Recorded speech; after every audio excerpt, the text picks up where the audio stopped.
নমস্কার বন্ধুরা, Pampa kitchen with ভিলেজপুরে সবাইকে অসংখ্য অসংখ্য স্বাগত জানাই। বন্ধুরা, আজ আমি আপনাদের পুরীর খুবই জনপ্রিয় কাকাতুয়া খাস্তা খাজা বানিয়ে দেখাবো।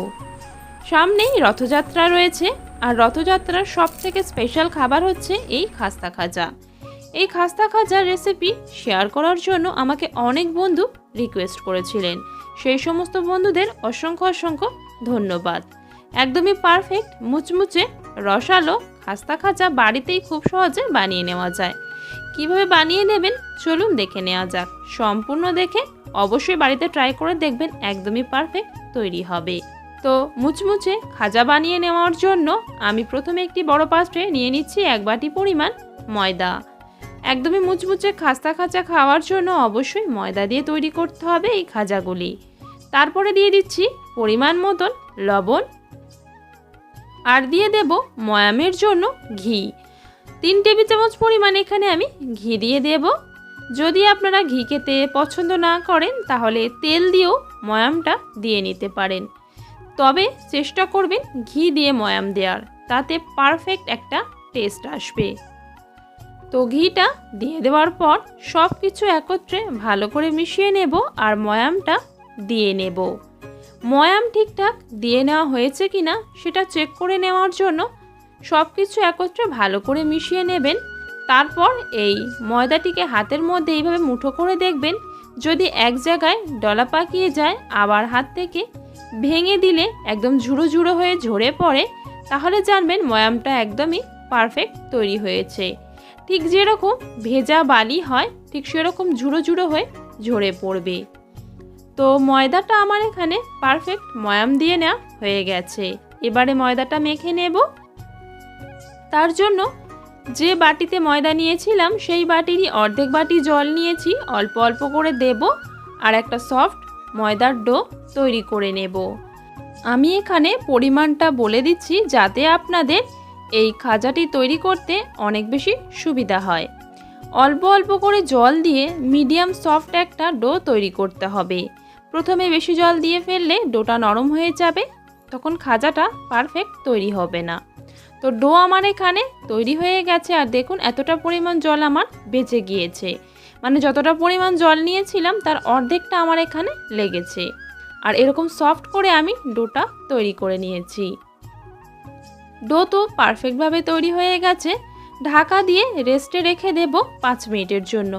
তার মধ্যে আমি অপর দিকে চিনি শিরাটা তৈরি করে নেব। যে বাটিতে পরিমাপ করে ময়দা নিয়েছিলাম সেই একই বাটির 1 বাটি পরিমাণ চিনি নিয়ে নিয়েছি, আর দিয়ে দেব একই বাটির অর্ধেকটা পরিমাণ জল। আর চিনি আর জলটা প্রথমে একবার ভালো করে মিশিয়ে নেব। তারপরে চিনি শিরাটা যখন ফুটতে শুরু করবে তখন দিয়ে দেব 2টার মতন এলাচ।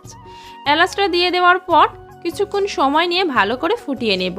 আমাদের এখানে চিনি শিরাটা 1 তার চিনি শিরা তৈরি করতে হবে। কিছুক্ষণ সময় নিয়ে ফুটিয়ে নিতে হবে। আর চিনি শিরাটা পারফেক্ট হয়েছে কিনা সেটা চেক করে নেওয়ার জন্য চামচের মধ্যে আমরা একটু চিনি শিরা তুলে নেব। আর হালকা একটু ঠান্ডা হয়ে গেলে এভাবে হাতের মধ্যে নিয়ে চেক করে নেব যে 1 তার তৈরি হচ্ছে কিনা। দেখুন চিনি শিরাটার মধ্যে কিন্তু 1 তার চলে এসেছে। ঠিক এরকম চটচটে 1 তার চিনি শিরা আমাদের প্রয়োজন। খাস্তা খাজার জন্য এই রকমই চিনি শিরা লাগবে। কিছুক্ষণ সময় নিয়ে ফুটিয়ে নিয়েছি, চিনি শিরা তো তৈরি হয়ে গেছে। এরকম গরম অবস্থাতেই ঢাকা দিয়ে রেখে দেব। অপরদিকে ময়দার ডোটাও রেস্টে রাখা হয়ে গিয়েছে। এবারে আমি এই ডো থেকে লেচি কেটে নেব। আর ঠিক যেরকম লুচির জন্য লেচি কাটা হয় একদম ছোট্ট ছোট্ট করে, ওরকম ছোট ছোট করে লেচিগুলি কেটে নেব। আমি যতটা পরিমাণ এখানে ময়দা নিয়েছি তার থেকে 10টা লেচি তৈরি হবে। লেচি কেটে নেওয়া হয়ে যাওয়ার পর হাতের মধ্যে রেখে মসৃণ করে গোল করে নেব। আর বন্ধুরা, আমি তো বলতেই ভুলে গেছি, যদি আমার রেসিপি আপনাদের ভালো লেগে থাকে অবশ্যই কিন্তু একটি লাইক দিয়ে দেবেন, চ্যানেলটিকে সাবস্ক্রাইব করে রাখবেন, আর একটি কমেন্ট করে অবশ্যই জানাবেন আপনাদের কতটা ভালো লেগেছে। লেচি তৈরি হয়ে যাওয়ার পর রুটি বেলে নিচ্ছি। আর রুটি আমি এখানে শুকনো কিছুটা কর্নফ্লাওয়ার দিয়ে বেলে নিচ্ছি। কর্নফ্লাওয়ার দিয়ে রুটিটা বেলে নিলে খাস্তা খাজাগুলি অনেক বেশি মুচমুচে হয়। যদি আপনাদের কাছে কর্নফ্লাওয়ার না থাকে ময়দা অথবা অ্যারারুট দিয়েও বেলে নিতে পারেন। তো রুটিটা আমি একেবারে পাতলা করে বেলে নিয়েছি। দেখুন আমার রুটির তলা থেকে হাতটা বোঝা যাচ্ছে। একইভাবে আমি সমস্ত রুটিগুলিকে বেলে নিয়ে রেডি করে নেব। তো সমস্ত রুটি বেলে নেওয়া হয়ে গিয়েছে। এবারে একটি রুটি বেলুনি চাকতির ওপর নিয়ে নিয়েছি। তারপর একটি রুটির ওপরে কিছুটা আমি তেল মাখিয়ে নিচ্ছি। আর তেল মাখিয়ে নেওয়া হয়ে গেলে শুকনো কর্নফ্লাওয়ার ছড়িয়ে দিয়ে একটা লেয়ার তৈরি করে নেব তেল আর কর্নফ্লাওয়ার দিয়ে। আপনারা এখানে কর্নফ্লাওয়ার পরিবর্তে অ্যারারুট অথবা ময়দাও দিতে পারেন, তবে কর্নফ্লাওয়ার দিলে খাজাটা অনেক বেশি মুচমুচে তৈরি হয়। লেয়ার তৈরি করে নেওয়া হয়ে যাওয়ার পর আরও একটা রুটি ওর উপরে বসিয়ে দিয়েছি আর একইভাবে তেল মাখিয়ে আর কর্নফ্লাওয়ার মাখিয়ে নিয়েছি। এরকমভাবে আমি 5টা রুটি একের পর এক সাজিয়ে নেব। তো 5টা রুটি আমার এখানে সাজিয়ে নেওয়া হয়ে গিয়েছে। এবারে রোল করে নেব। একটি সাইড থেকে তুলে নিয়েছি আর ভালো করে চেপে চেপে টাইট করে রোলটা তৈরি করে নেব। রোলটা যদি ভেতর থেকে টাইট না হয়, মানে ফাঁক থেকে যায়, তাহলে পরে যখন খাজাগুলিকে কেটে নেব তখন কিন্তু লেয়ারগুলো খুলে আসবে। তাই ভালো করে টাইট করে রোলটা তৈরি করে নিতে হবে। আর এই শেষের অংশটিতে অল্প একটু নর্মাল জল দিয়ে ভালো করে সিল করে নেব, যাতে পরবর্তীকালে খুলে না আসে। আর সাইডের যে সমস্ত লেয়ারগুলি খুলে আসছে সেগুলিতেও হালকা করে একটু জল দিয়ে ভালো করে সিল করে নিতে হবে। এবারে আমি খাজাগুলিকে কেটে নেব। তার জন্য ধারের অংশটিকে কেটে বাদ দিয়ে দিলাম। তারপর কিছুটা চওড়া করে করে আমি খাজাগুলিকে কেটে নিচ্ছি। এটাই পারফেক্ট সাইজ খাজার। চাইলে আপনারা আরও একটু সরু অথবা মোটা করেও কেটে নিতে পারেন। আর দেখুন খাজাগুলির লেয়ারগুলি কত সুন্দর বোঝা যাচ্ছে। এবারে আমি একটি খাজা নিয়ে নিয়েছি আর হাত দিয়ে প্রথমে একটু চেপে নিচ্ছি। তারপরে একটি রুটি বেলুনি দিয়ে হালকা করে বেলে নেব। এইভাবেই খাজার শেপটা আমি দিয়ে নেব। প্রত্যেকটা খাজা আমি কেটে নিয়ে তারপর এইভাবে বেলে রেডি করে নেব। আরও একটা আপনাদের সুবিধার্থের জন্য দেখিয়ে দিচ্ছি। প্রথমে আঙুল দিয়ে লম্বাভাবে চেপে দেবেন, তারপর রুটি বেলুনি দিয়ে একটু বেলে নেবেন। তো সমস্ত আমার খাজাগুলি এখানে বানিয়ে নেওয়া হয়ে গেছে। ভেজে নেওয়ার জন্য আগে থেকে তেল গরম করতে রেখে দিয়েছিলাম। ঠিকঠাক গরম হয়েছে কিনা সেটা চেক করে নেওয়ার জন্য অল্প একটু টুকরো তেলের মধ্যে ফেলে দিয়ে দেখে নিচ্ছি।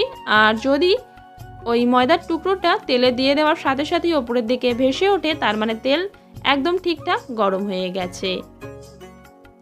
এবারে একটা একটা করে খাজা আমি তেলের মধ্যে দিয়ে দেব।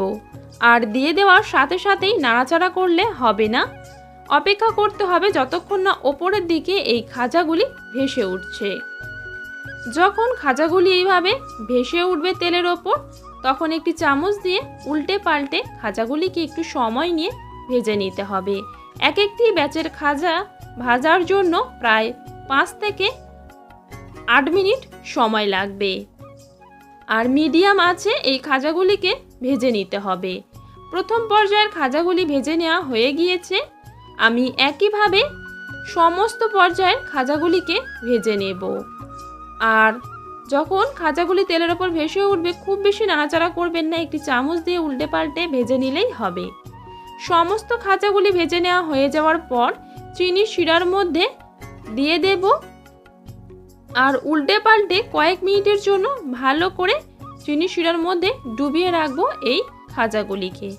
খুব বেশি সময় ডুবিয়ে রাখা প্রয়োজন নেই, কয়েক সেকেন্ড বা 1 থেকে 1.5 মিনিট ডুবিয়ে রাখলেই হবে। খুব বেশি সময় রাখলে আবার খাজাগুলি নরম হয়ে যাবে। তো সমস্ত খাজাগুলিকে একইভাবে চিনি শিরার মধ্যে ডুবিয়ে কোট করে নিয়েছি আর তারপর পরিবেশন করে আপনাদের দেখাচ্ছি। প্রত্যেকটা খাজা কিন্তু একদমই মুচমুচে হয়েছে, ভেতর থেকে একদমই রসালো। আশা করছি দেখে আপনারা বুঝতেই পারছেন। আর কতটা মুচমুচে হয়েছে প্রথমেও আমি আপনাদের একবার দেখিয়ে দিয়েছি, আরও একবার দেখিয়ে দিলাম। আর প্রত্যেকটা এইরকমই পারফেক্ট তৈরি হবে। তো বন্ধুরা, আমার এই রেসিপি আপনাদের কেমন লেগেছে অবশ্যই কমেন্ট করে জানাবেন। ভালো লেগে থাকলে অনেক অনেক শেয়ার করার অনুরোধ রইল। চ্যানেলটিকে সাবস্ক্রাইব করে রেখে পাশে বেল আইকনটি প্রেস করে নেবেন, যাতে আমার নিত্য নতুন রেসিপি সবার প্রথমে নোটিফিকেশন আপনাদের কাছে পৌঁছে যায়। তো প্রত্যেকটা খাজা একদমই মুচমুচে হয়েছে, মুখে দিলেই মিলিয়ে যাবে। আপনারাও বাড়িতে তৈরি করে দেখবেন, একদম এরকম পারফেক্ট কাকাতুয়া খাস্তা খাজা তৈরি করে নিতে পারবেন। আগাম রথযাত্রার অনেক অনেক শুভেচ্ছা রইল। সবাই ভীষণ ভালো থাকবেন, সুস্থ থাকবেন। ধন্যবাদ বন্ধুরা।